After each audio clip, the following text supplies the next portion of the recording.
Even with all the technology on planters today, we still need to make sure that we are maintaining them every year.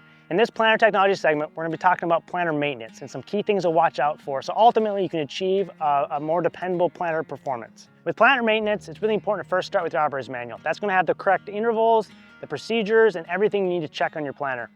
But we'll highlight a few of the key things that we need to cover. So first and foremost, grease your planter per the intervals and the locations that specified.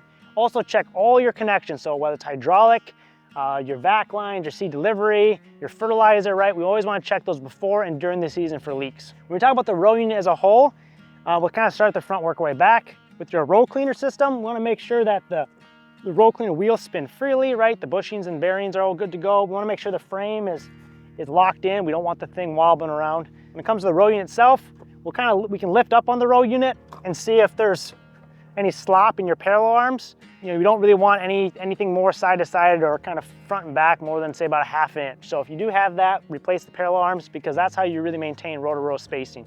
Kind of moving a little further back, opening discs, make sure that those are the proper size for Massey Ferguson planters. They're new, they're about 16 inches, not quite, and then you got to replace them if they're under 15.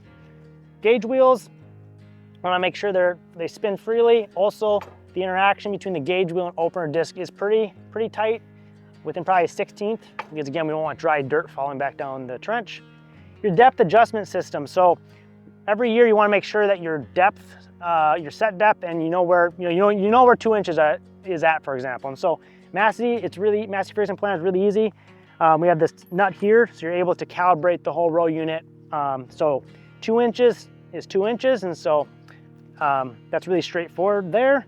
When it comes to the closing system, we want to make sure that, again, none of the bushings are worn. We want to make sure that the closing system is centered on the opener discs, and so you can do a scratch test to check that. And so those are just a few of the many points to check on every year with your planter. There's also a variety of steps for your meters and your C-tubes and all the other technology you have on your planter. So at the end of the day, I think there's a lot of great technology on planters, but we have to make sure this foundation is solid in order to achieve optimum planting performance. So anyway, make sure to check your planters every spring and you should be good to go.